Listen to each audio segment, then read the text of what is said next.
Mes parents m'ont dit que je devais me débrouiller financièrement, puis ils ont acheté un appartement à ma sœur pour ses 21 ans.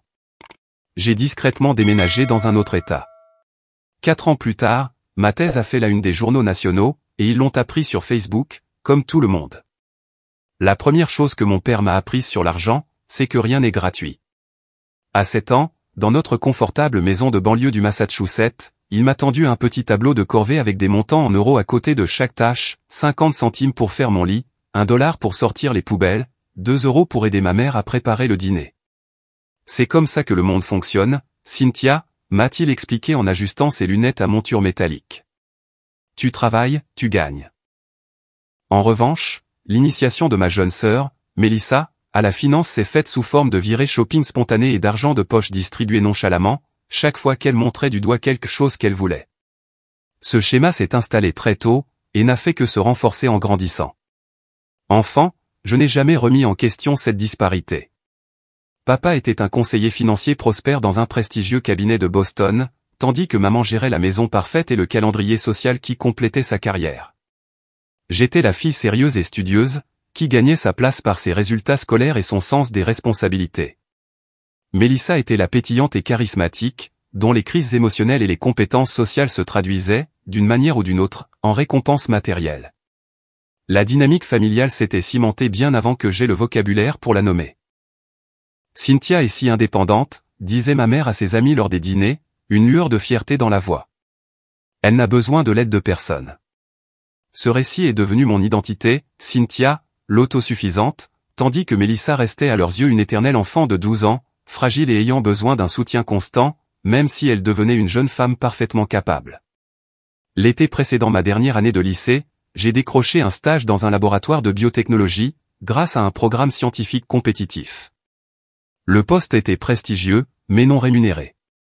Papa a refusé de compléter mes revenus pendant ces 3 mois. C'est une bonne préparation au monde réel, a-t-il insisté, tout en signant un chèque pour le 3e échec de Mélissa à l'examen de conduite, la même semaine. Tu as des économies de ton travail de tutorat. Utilise-les. J'ai épuisé mes économies personnelles cet été-là, de l'argent que j'avais soigneusement mis de côté pour mes frais universitaires, et j'ai travaillé les week-ends dans un café pour payer l'essence de mon trajet de 40 minutes jusqu'au laboratoire. Néanmoins, l'expérience a été transformatrice.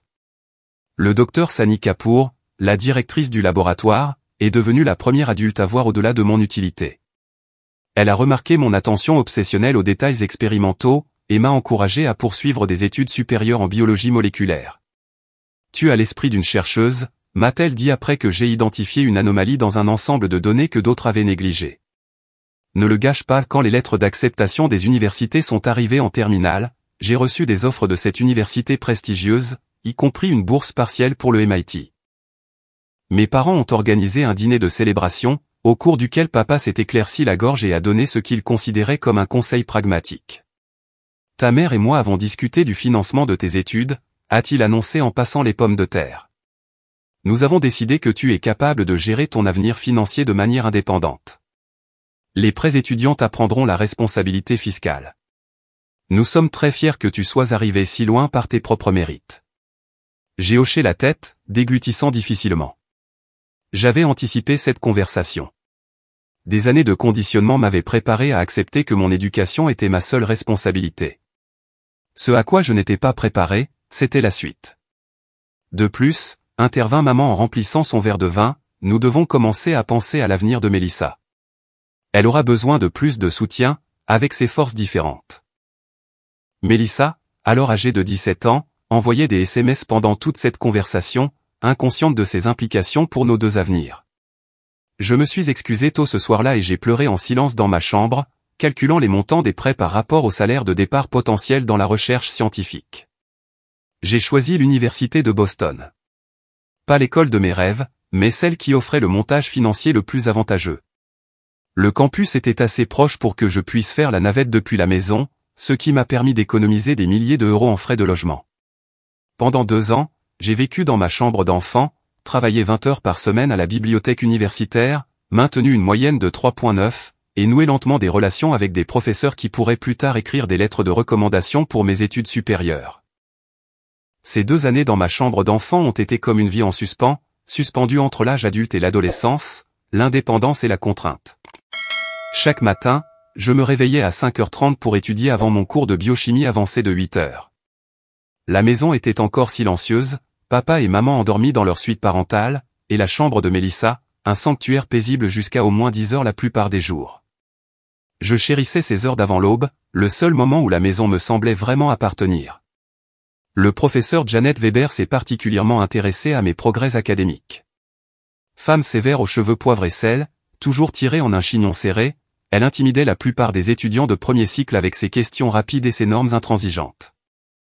Au cours de ma 2e année, elle m'a prise à part après que j'ai obtenu la meilleure note à son examen de mi-semestre, notoirement difficile.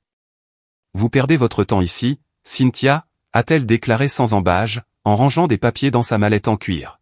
« Vous devriez être au MIT ou à Stanford. » Contrainte financière, ai-je expliqué, l'excuse étant alors bien rodée. BU offrait le meilleur dossier. Elle m'a étudié par-dessus ses lunettes de lecture. Il existe d'autres formes de soutien pour les étudiants exceptionnels, des postes d'assistants de recherche, des bourses privées, des parrainages d'entreprise. J'ai postulé à 17 bourses rien que ce semestre, ai-je admis. J'attends toujours des réponses. Le professeur Weber a hoché la tête, pensive.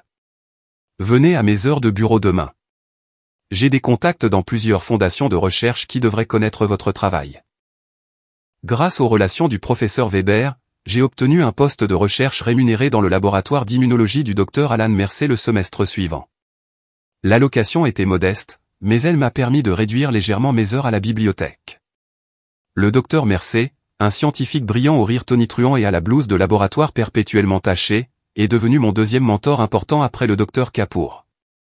La science exige avant tout de la persévérance, m'a-t-il dit après qu'une expérience ait échoué pour la 4e fois consécutive.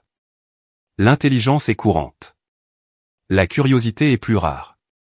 La détermination obstinée face à des échecs répétés, voilà le vrai don. Et vous en avez à revendre, Cynthia. À la maison, mes parents remarquaient à peine mes réussites académiques ou ma réputation grandissante au sein du département des sciences de l'université.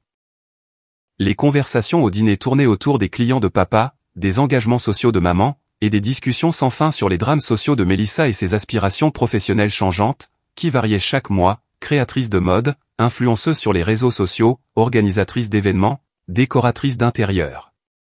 Au cours de ma 3e année, j'ai reçu le prestigieux Markinson Undergraduate Research Award, une distinction importante qui comprenait un prix en argent et une opportunité de publication. Quand j'ai annoncé la nouvelle au dîner, papa a hoché la tête distraitement. « C'est bien, Cynthia. Est-ce que ça t'aidera avec tes prêts étudiants ?» Maman a levé les yeux de son téléphone un bref instant. « A-t-il une cérémonie ? Devrions-nous noter la date dans nos agendas ?» Avant que je puisse répondre, Mélissa a fait irruption par la porte d'entrée, en larmes à cause d'une dispute avec son petit ami. La conversation a immédiatement basculé sur sa crise émotionnelle, et ma réussite a été oubliée dans le tourbillon de sa détresse. Je me suis excusé et je me suis retiré dans ma chambre, où j'ai appelé le professeur Weber pour partager ma nouvelle avec quelqu'un qui en comprendrait l'importance. Le contraste entre ma vie universitaire et mon existence à la maison devenait de plus en plus frappant. À l'université, les professeurs sollicitaient mon avis, mes camarades respectaient mes idées, et mes recherches attiraient une attention légitime. À la maison, je restais la fille autosuffisante qui nécessitait une implication minimale, utile pour les tâches ménagères, mais autrement banale. Mélissa a obtenu son diplôme de fin de lycée avec des notes moyennes et un avenir incertain. Elle s'est inscrite dans un collège communautaire local, a abandonné la moitié de ses cours au milieu du 1er semestre, puis a été transférée dans un petit collège privé aux normes d'admission minimales et aux frais de scolarité maximaux. Mes parents ont couvert toutes les dépenses sans commentaire. Le jour où Mélissa a annoncé son transfert à la Westfield Academy, un collège privé plus connu pour son ambiance de country club que pour sa rigueur académique, papa a immédiatement fait un chèque pour la compte d'inscription. Maman a passé l'après-midi à parcourir des sites web de literie de luxe pour la chambre de Mélissa. Westfield offre d'excellentes opportunités de réseautage, a justifié papa en me voyant calculer les frais de scolarité. Parfois, Cynthia, les gens que tu connais comptent plus que ce que tu sais. Le 1er semestre de Mélissa à Westfield s'est avéré difficile, malgré la réputation de l'école pour sa souplesse académique. Elle appelait à la maison chaque semaine, parfois chaque jour, dépassée par les exigences de base des cours et les pressions sociales. Chaque crise entraînait une avalanche d'interventions parentales, maman faisant les 40 minutes de route jusqu'au campus pour l'aider à organiser ses devoirs, papa engageant des tuteurs à 85 € de l'heure, les deux parents passant des heures au téléphone pour la calmer lors de crises émotionnelles concernant des conflits de colocataires ou des invitations à des fêtes. Pendant ce temps, je jonglais avec des charges de cours de 30 crédits, des responsabilités de recherche et des heures de travail, survivant souvent grâce au dîner des distributeurs automatiques lors de longues nuits au laboratoire. Le semestre où j'ai eu une pneumonie et manqué 2 semaines de cours, j'ai reçu un seul SMS de maman me demandant si j'avais besoin de sirop pour la toux. J'ai refusé, l'ayant déjà acheté moi-même. Quand les notes de mi-semestre de Mélissa sont arrivées, principalement des C et des D malgré le système de soutien intensif, mes parents ont convoqué une réunion de stratégie d'urgence avec les conseillers pédagogiques de Westfield. Ils en sont sortis avec une charge de cours réduite pour Mélissa et la permission d'obtenir des délais prolongés pour tous ses devoirs. Mélissa traite l'information différemment, a expliqué maman à la famille lors du dîner de Thanksgiving. Elle est plus créative qu'analytique. La structure académique traditionnelle ne reconnaît pas ses dons uniques. Tante Diane, la sœur directe de papa, a haussé un sourcil. Et pourtant, Cynthia s'en sort très bien dans ce même système, sans aucune aide. Cynthia est différente, a répondu maman avec dédain. Elle a toujours été indépendante. Indépendante ou négligée, a marmonné tante Diane dans son verre de vin, juste assez fort pour que je l'entende depuis la cuisine où je faisais la vaisselle. Elle m'a fait un clin d'œil quand elle a croisé mon regard, la première reconnaissance d'un membre de la famille que la disparité dans notre traitement pouvait être problématique plutôt que naturelle.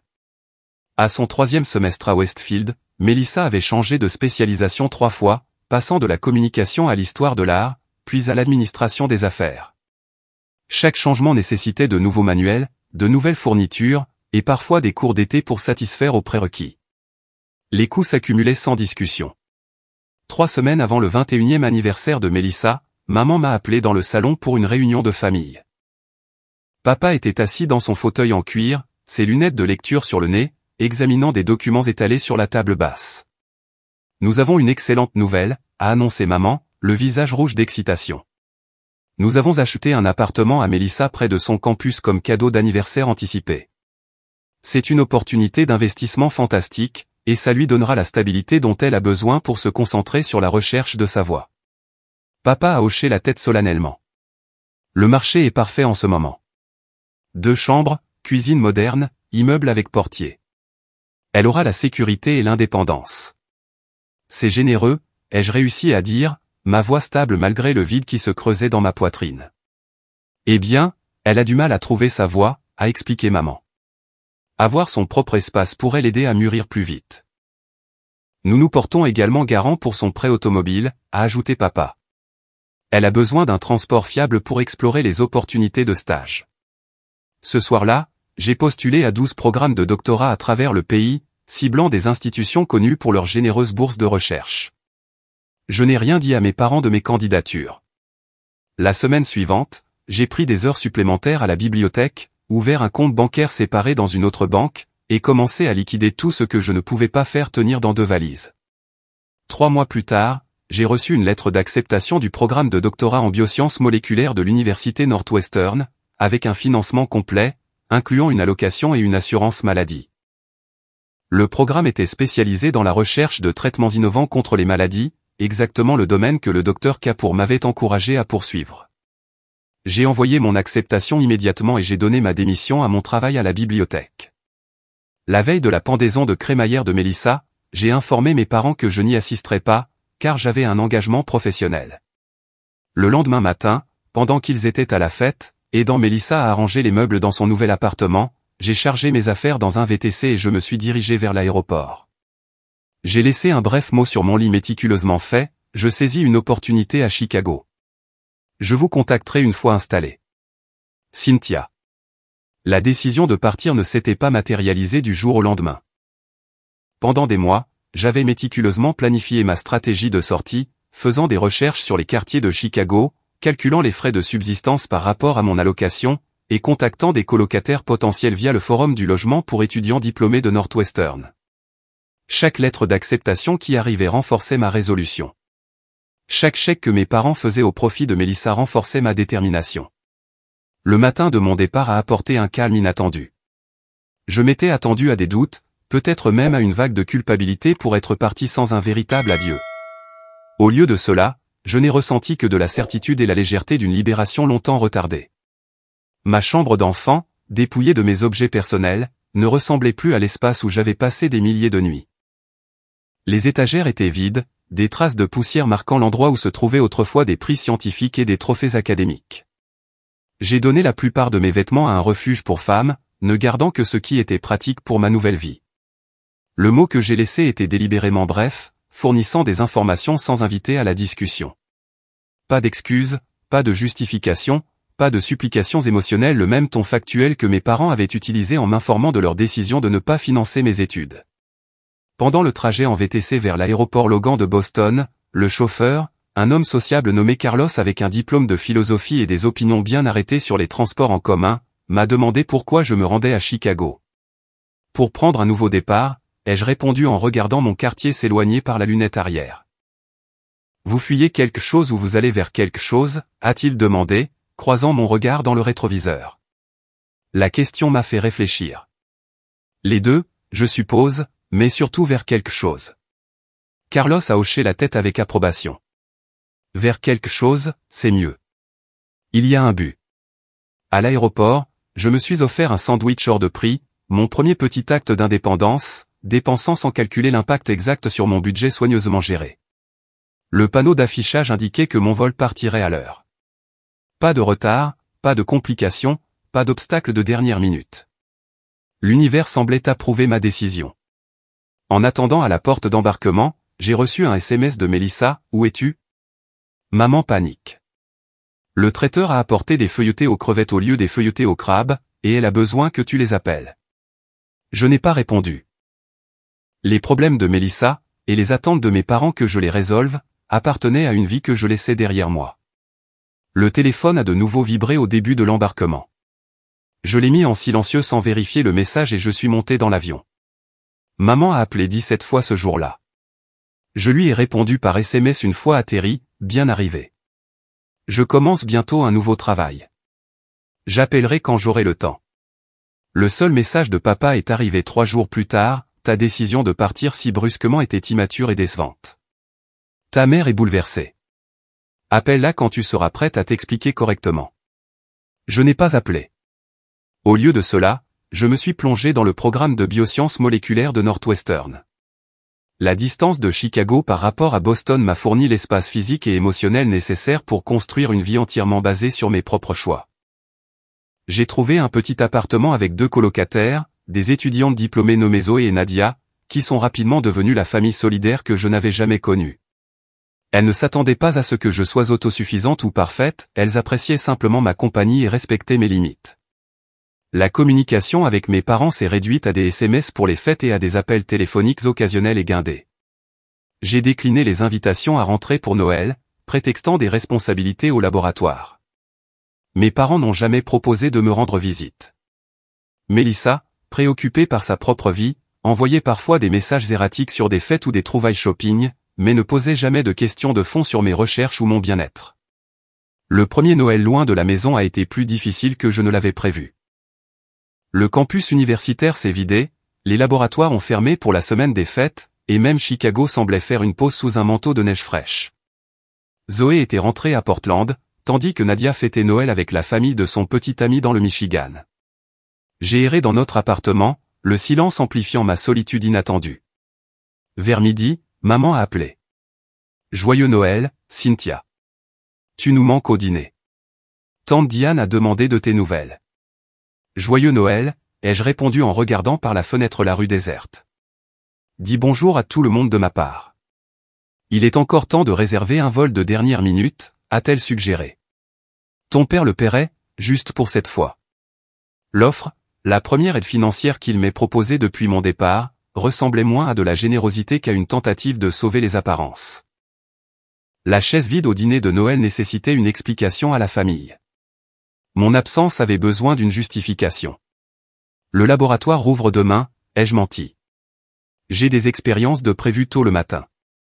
La déception dans son soupir semblait sincère, compliquant mon récit d'indifférence parentale. Eh bien, Mélissa sera déçue. Elle t'a acheté un cadeau et tout. Plus tard dans la soirée, j'ai reçu un SMS de Mélissa avec une photo d'elle portant un pull en cachemire d'apparence coûteuse. Regarde ce que maman et papa m'ont offert. Tu me manques, je suppose. Noël n'est pas pareil sans quelqu'un pour se moquer de la façon dont papa découpe la dinde. J'ai répondu avec un pouce levé et j'ai éteint mon téléphone.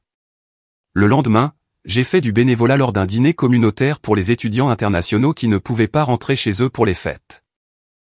Parmi ces étrangers, des étudiants diplômés de Chine, d'Inde, du Brésil et de dizaines d'autres pays, j'ai trouvé un lien inattendu. Nous avons partagé des histoires de traditions familiales, de difficultés académiques, et de l'expérience déroutante de construire une vie d'adulte loin de nos repères familiers. Lynn, une doctorante en physique de Shanghai, a parfaitement résumé le sentiment. Parfois, il faut voyager très loin pour découvrir qui l'on est vraiment, sans que les attentes des autres ne façonnent notre identité. Le deuxième Noël loin de la maison s'est avéré plus facile. J'ai créé des traditions avec ma nouvelle famille de Chicago, un dîner participatif avec d'autres chercheurs, une promenade nocturne le long du lac pour admirer les lumières de Noël, un échange de cadeaux secrets avec des thèmes scientifiques de plus en plus absurdes. Maman appelait encore, mais la conversation semblait plus procédurale qu'émotionnelle, un rituel maintenu par habitude plutôt que par attachement. Au troisième Noël, ils ont cessé de me demander quand je pourrais leur rendre visite. Le prétexte que mon absence était temporaire s'était finalement dissous dans la reconnaissance de la séparation permanente que j'avais établie. Papa a envoyé une carte de vœux impersonnelle avec un chèque cadeau pour une chaîne de restaurants nationale. Mélissa a envoyé un selfie depuis Aspen, où elle était en vacances avec des amis, toutes dépenses payées par nos parents, naturellement. La distance que j'ai créée n'était pas seulement géographique. Chaque mois qui passait, mon indépendance psychologique vis-à-vis des attentes familiales se renforçait. Je ne mesurais plus mes réussites à l'aune de leurs réactions potentielles. J'ai arrêté de répéter des justifications pour mes choix. Plus important encore, j'ai cessé d'attendre une reconnaissance qui ne viendrait jamais. 2 ans après le début de mon programme, j'ai rejoint le laboratoire du docteur Marcus Rivra, me concentrant sur de nouvelles approches pour traiter les formes agressives de cancer du pancréas. Le travail m'a consumé, de la meilleure façon possible. Le docteur Rivra a reconnu ma capacité de pensée innovante et m'a encouragé à poursuivre une approche expérimentale particulièrement risquée, que les chercheurs traditionnels avaient écartée. Les grandes avancées proviennent rarement de la science sans risque, m'a-t-il conseillé en autorisant des ressources supplémentaires pour mon projet. Suivez votre instinct. La transition vers le laboratoire du docteur Rivra a marqué un tournant dans ma carrière de chercheuse. Son laboratoire occupait tout le 5e étage du centre de recherche biomédicale de Northwestern, une installation étincelante dotée d'équipements de pointe et de vues panoramiques sur le lac Michigan. Contrairement au superviseur précédent qui micro-gérait chaque protocole expérimental, le docteur Rivra fonctionnait selon un principe d'autonomie guidée. Il fournissait les ressources et l'orientation stratégique, tout en faisant confiance aux chercheurs pour surmonter les défis techniques de manière indépendante. Mon projet portait sur les systèmes de livraison par nanoparticules pour cibler les cellules tumorales pancréatiques. Les traitements traditionnels du cancer du pancréas se heurtaient à un obstacle majeur, le tissu stromal dense entourant les tumeurs formait une barrière presque impénétrable contre les agents de chimiothérapie. Mon approche consistait à concevoir des nanoparticules capables de pénétrer cette couche protectrice en exploitant des voies moléculaires spécifiques. Le concept n'était pas entièrement nouveau. Plusieurs équipes de recherche avaient tenté des approches similaires avec un succès limité. Ce qui distinguait ma méthodologie, c'était une modification contre-intuitive de la surface des nanoparticules, qui utilisait en fait les mécanismes de défense de la tumeur pour faciliter la livraison du médicament. En déguisant les composés thérapeutiques dans des structures imitant les nutriments essentiels à la croissance de la tumeur, nous pouvions potentiellement transformer les forces du cancer en vulnérabilité. Le docteur Rivra a approuvé mon plan expérimental malgré le scepticisme de plusieurs chercheurs seniors de l'équipe.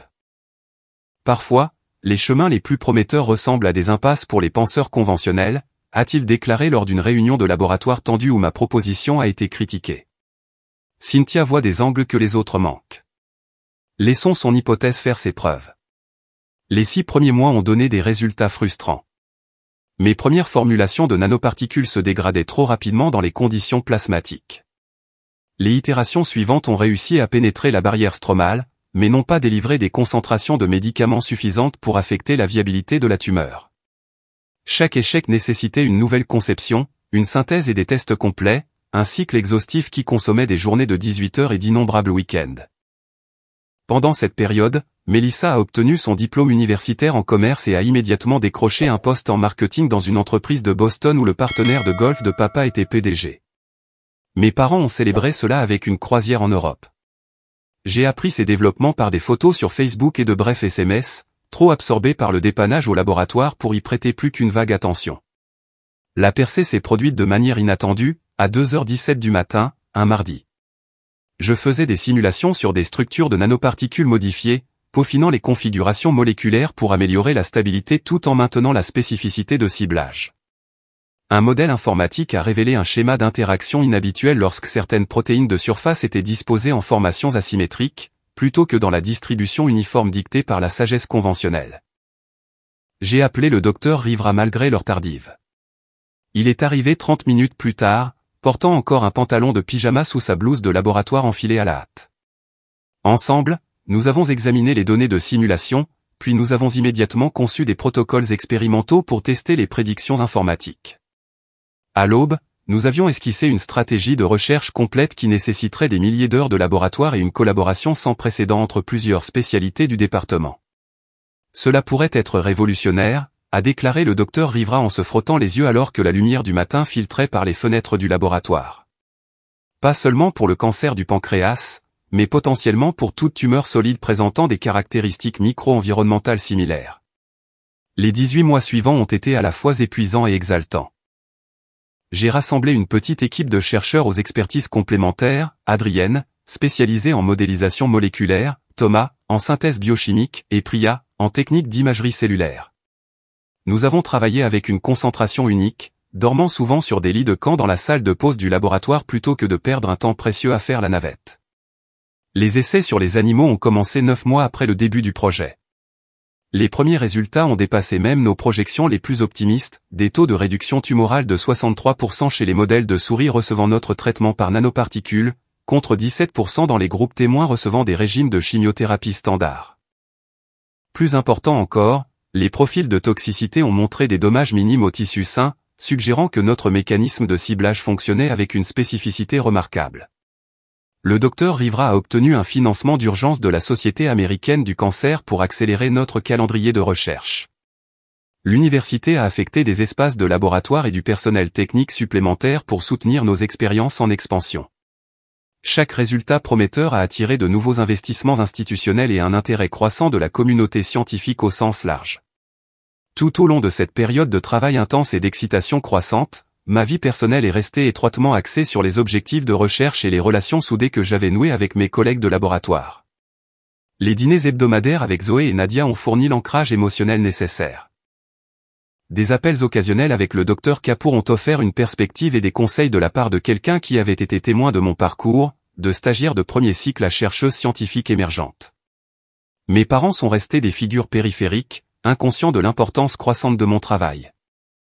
Leurs messages occasionnels se concentraient sur des demandes superficielles concernant les conditions météorologiques à Chicago, ou des articles transférés sur les vols dans les zones urbaines des rappels subtils de « faire attention », qui témoignaient plus d'une préoccupation pour la vie en ville que d'un véritable intérêt pour mon bien-être ou mes réalisations. Au cours de ma 4e année de programme, après près de 2 ans de travail intensif dans le laboratoire du docteur Rivera, notre équipe avait mis au point une approche thérapeutique révolutionnaire utilisant des nanomatériaux pour cibler sélectivement les cellules cancéreuses du pancréas. Les résultats ont dépassé toutes les attentes. Notre traitement a montré une efficacité sans précédent sur les modèles animaux, réduisant les tumeurs de plus de 70% avec des effets secondaires minimes sur les tissus sains. Le docteur Rivera a insisté pour que je sois l'auteur principal de l'article que nous avons soumis à la revue Nature. Lorsque la recherche a été acceptée pour publication, le service des relations publiques de l'université a organisé des entretiens avec plusieurs grands médias. Quelques semaines après la publication, nos découvertes ont été présentées dans des émissions d'information nationales, des revues médicales, et des publications grand public, y compris le magazine Time. Northwestern a organisé une conférence de presse où j'ai expliqué nos découvertes à des journalistes médicaux et scientifiques. Une photo de moi, faisant un geste vers un modèle moléculaire, est apparue en première page de la section scientifique du Chicago Tribune. L'université a créé une page dédiée sur son site web détaillant notre avancée, avec ma biographie et mon parcours de recherche. Pendant ce tourbillon de reconnaissance académique, je n'ai jamais pensé à contacter mes parents. Il ne faisait pas partie de cette réussite, ni de la vie que j'avais construite. J'ai posté une simple mise à jour sur Facebook, ma première depuis des années, honoré que les recherches de notre laboratoire sur le cancer du pancréas aient été publiées dans Nature. Lien vers l'article complet ci-dessous pour les collègues intéressés. Les commentaires de félicitations se sont rapidement accumulés, anciens professeurs, amis du lycée, parents éloignés, et mon réseau grandissant de pairs scientifiques. Le docteur Kapoor a écrit un message particulièrement touchant, disant qu'elle avait toujours su que j'apporterais des contributions significatives au domaine. 3 jours après la publication sur Facebook, mon téléphone a sonné avec le numéro de ma mère. J'ai envisagé de laisser sonner, mais j'ai répondu à la dernière sonnerie. Cynthia. Sa voix semblait plus faible que dans mon souvenir. Nous avons vu les nouvelles sur tes recherches. C'est partout sur Facebook. Les Henderson nous ont envoyé un article du New York Times. Oui, la semaine a été chargée, ai-je répondu, en maintenant un détachement professionnel. Ton père et moi. Nous n'avions aucune idée que ton travail était si important, a-t-elle poursuivi, avec une hésitation inhabituelle dans son ton. La recherche sur le cancer, et tu es la scientifique principale. Je suis l'auteur principal de cette étude en particulier, oui. Tout notre laboratoire a contribué à cette avancée. Une pause s'est installée entre nous. Je pouvais entendre sa respiration, tandis qu'elle formulait une réponse. Pourquoi ne nous as-tu rien dit? Nous avons dû l'apprendre par Facebook, comme si nous étions des étrangers. L'ironie de la situation m'a alors frappé. La situation reflétait parfaitement ma propre découverte de l'appartement de Mélissa, à travers une publication enthousiaste sur les réseaux sociaux, des années plus tôt. Je n'avais pas planifié cette symétrie, mais elle était néanmoins satisfaisante. J'ai été concentré sur la recherche, ai-je répondu honnêtement. J'ai eu peu de temps pour les appels personnels. Mais ce sont des nouvelles majeures, Cynthia.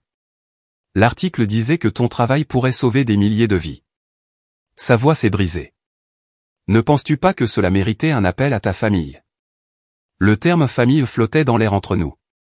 Je l'ai laissé persister jusqu'à ce que son vide devienne apparent pour nous deux. J'ai informé les personnes qui ont soutenu mon parcours, ai-je finalement dit.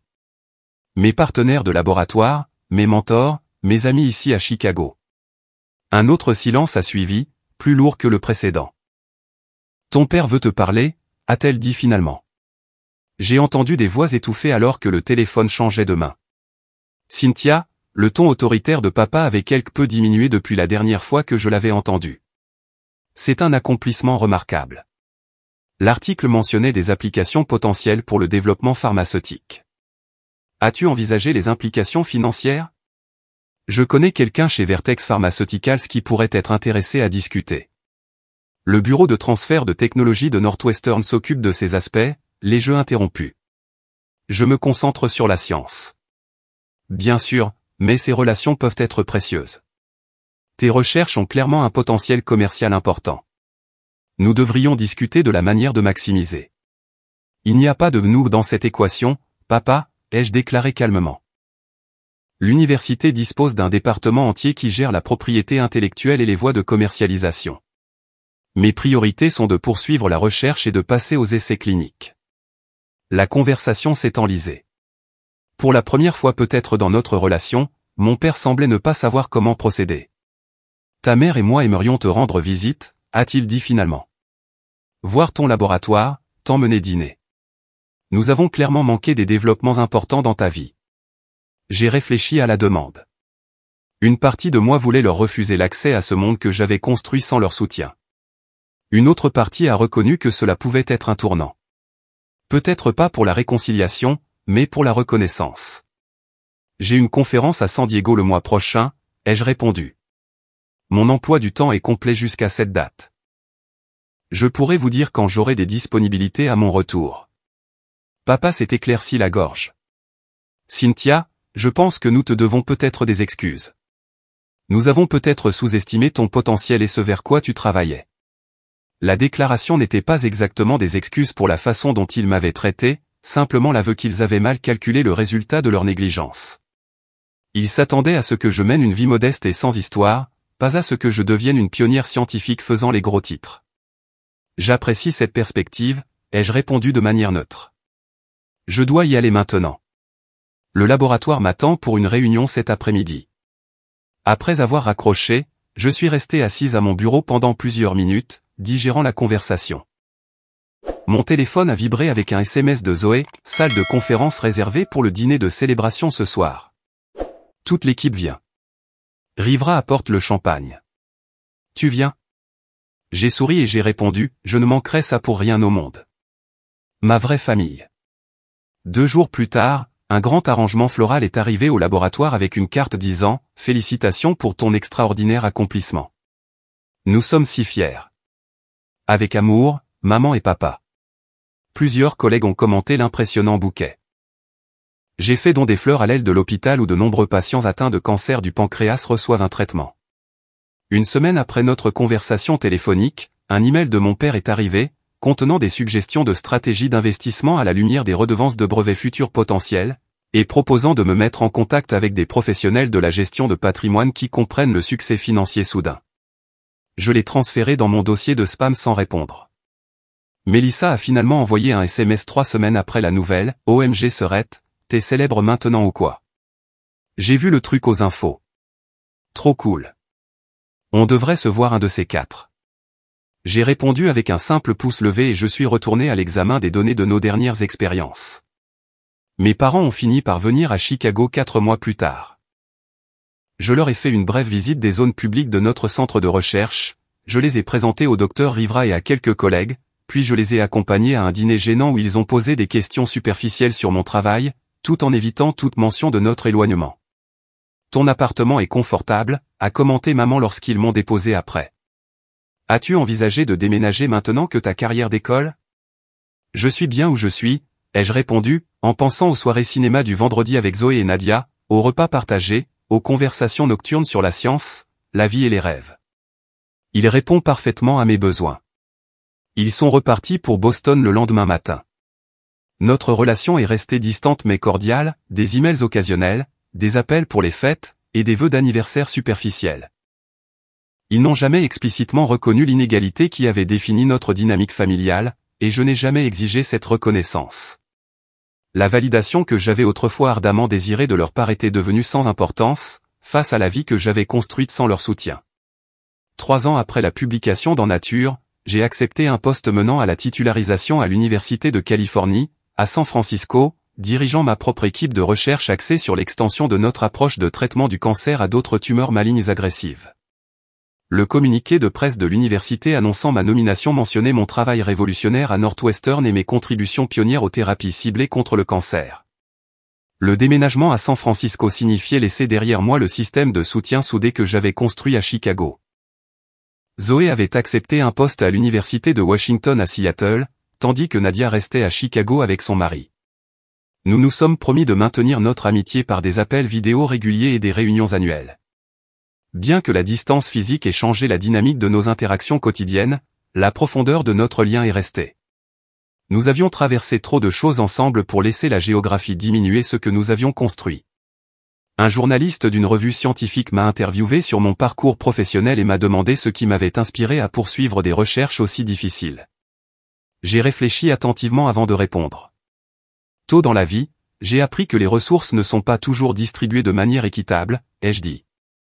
Certaines personnes reçoivent un soutien abondant, tandis que d'autres doivent créer des opportunités à partir de rien.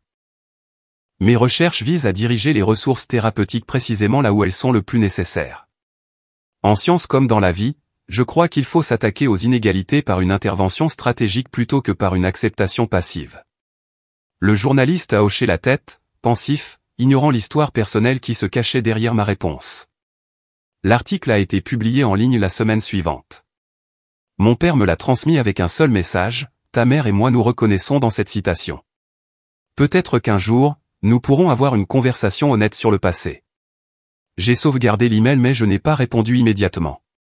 La reconnaissance, bien que modeste, représentait un changement de conscience que je n'avais pas anticipé. Je n'étais pas sûr que la réconciliation soit possible, ni même souhaitable, mais la reconnaissance elle-même avait une certaine valeur. Les jours ont passé alors que je contemplais le message de mon père.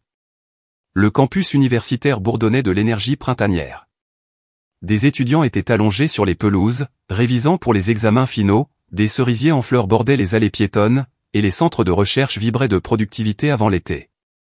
Mon équipe de laboratoire s'était agrandie à 15 membres, chaque chercheur poursuivant des aspects spécialisés de notre approche thérapeutique.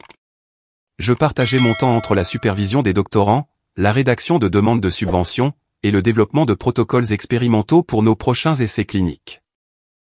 Pendant une pause café l'après-midi, j'ai relu l'email de papa sur mon téléphone, toujours incertaine de la manière de répondre, ou même de savoir si je devais le faire. Le docteur Rivera a remarqué ma distraction en me rejoignant au café du campus. Une correspondance difficile, a-t-il demandé en s'asseyant en face de moi. Complication familiale, ai-je répondu en posant mon téléphone. Rien d'urgent. Le docteur Rivera a hoché la tête. Ayant encadré des dizaines de scientifiques tout au long de sa carrière, il avait développé une compréhension intuitive des luttes personnelles qui accompagnaient souvent la réussite professionnelle. Les dynamiques familiales ont une inertie, a-t-il observé. Elles se poursuivent selon des schémas établis, à moins d'être soumises à des forces externes importantes. Newton s'applique aux relations humaines, ai-je souri. Un cadre théorique intéressant. Moins théorique qu'expérientiel, a-t-il répondu. Mes propres parents n'ont jamais compris ma carrière scientifique. Ils voulaient un médecin qui traite des patients, pas un qui recherche d'obscurs mécanismes cellulaires. Il a fallu le diagnostic de cancer de ma mère pour qu'ils apprécient l'importance de la recherche fondamentale. Le parallèle avec ma situation n'était pas exact, mais le message sous-jacent a résonné en moi. Parfois, les changements de perspective nécessitent des catalyseurs spectaculaires plutôt qu'une prise de conscience progressive.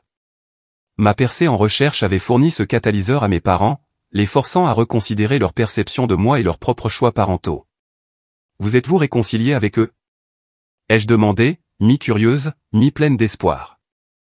Le docteur Rivera a répondu, nous avons établi une relation plus honnête, bien que certaines blessures ne guérissent jamais complètement. La question n'est pas de savoir si une réconciliation complète est possible, mais si la relation peut évoluer vers quelque chose de plus sain qu'auparavant. Ce soir-là, dans mon appartement, j'ai finalement composé une réponse à l'email de papa.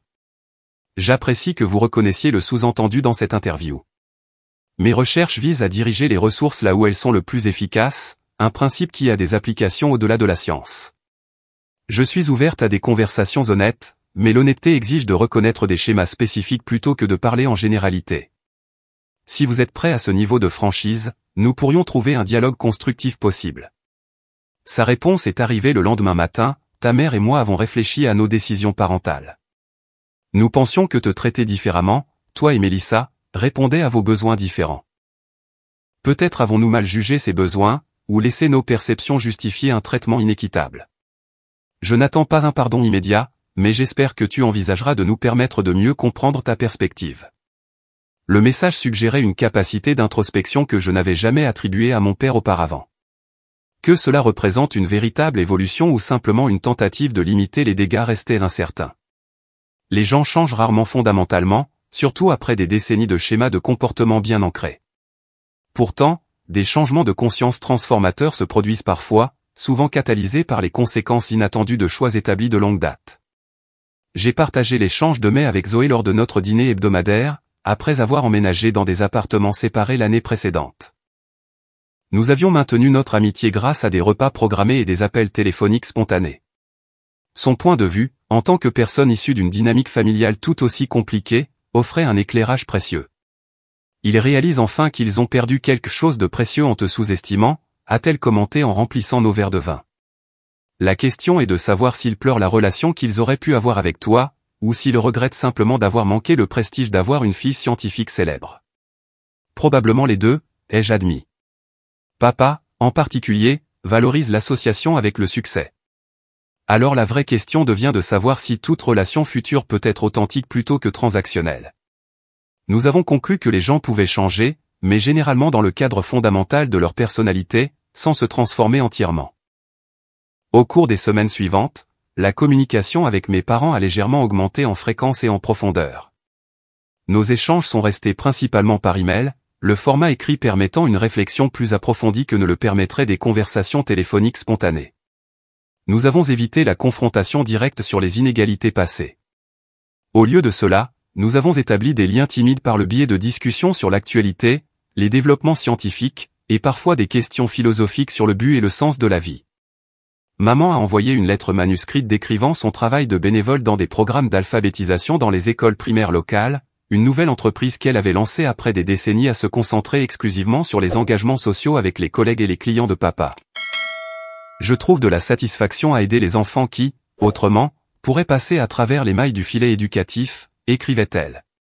Parfois, je me demande si je reconnaissais plus facilement les difficultés de Mélissa que tes capacités, parce que ces difficultés ressemblaient à mes propres défis académiques. La reconnaissance de sa perception biaisée représentait un progrès, aussi limité soit-il. Dans ma réponse, j'ai partagé des détails sur mon programme de mentorat pour les étudiantes de premier cycle intéressées par la recherche. Créer des parcours de soutien pour les scientifiques en développement est devenu de plus en plus important pour moi, ai-je expliqué. De nombreux esprits brillants n'atteignent jamais leur potentiel en raison de barrières systémiques ou d'un encouragement insuffisant à des moments critiques. Notre correspondance prudente a établi simultanément des limites et des possibilités des domaines que nous pouvions explorer ensemble et des territoires qui restaient trop tendus pour une exploration productive. La relation a évolué vers quelque chose qui n'était ni intimement familier ni entièrement professionnel, une catégorie unique défiant toute définition conventionnelle. Mélissa est restée largement en marge de cette dynamique évolutive. Ses messages sporadiques continuaient de se concentrer sur des développements externes plutôt que sur un lien significatif, une promotion au travail, une nouvelle relation, la rénovation d'un appartement. Elle évitait de reconnaître la relation changeante entre nos parents et moi, sentant peut-être qu'un examen sincère des schémas familiaux nécessiterait une réévaluation inconfortable de son propre rôle au sein de ces dynamiques. Plus tard dans la soirée, j'ai reçu un autre message, celui-ci de Mélissa. Elle avait apparemment lu le même article. « Salut Serette, j'ai vu ton interview. » Ce commentaire sur les ressources semblait un peu direct. Maman et papa pensent que ça parlait d'eux. Tu essayais de les faire se sentir mal ou quelque chose comme ça? J'ai réfléchi à la manière de répondre, pesant l'honnêteté contre les retombées potentielles. Finalement, j'ai énoncé une philosophie scientifique qui se trouve être parallèle à mon expérience personnelle. Mon succès ne vise pas à faire en sorte que quiconque se sente mal. Il s'agit de créer quelque chose de significatif, malgré les obstacles. J'espère que tu vas bien. Mélissa a répondu rapidement, ils m'ont aidé parce que j'en avais plus besoin que toi. Tu as toujours été si intelligente et capable. Ce n'était pas juste, mais ils pensaient faire ce qu'il y avait de mieux. La justification était familière, le même raisonnement que j'avais entendu tout au long de mon enfance pour expliquer la disparité dans notre traitement. Pour la première fois, cependant, je n'ai ressenti aucune piqûre de ces mots. Aucune douleur résiduelle ni colère.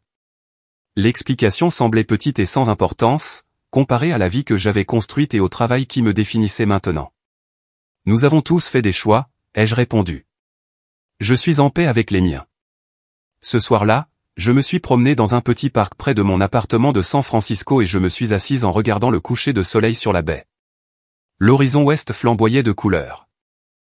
Pas seulement les oranges et les rouges attendus, mais des violets et des ors inattendus, émergeant de conditions atmosphériques que je ne pouvais nommer avec précision. La science pouvait expliquer le phénomène, mais l'explication ne diminuait en rien sa beauté ou son impact.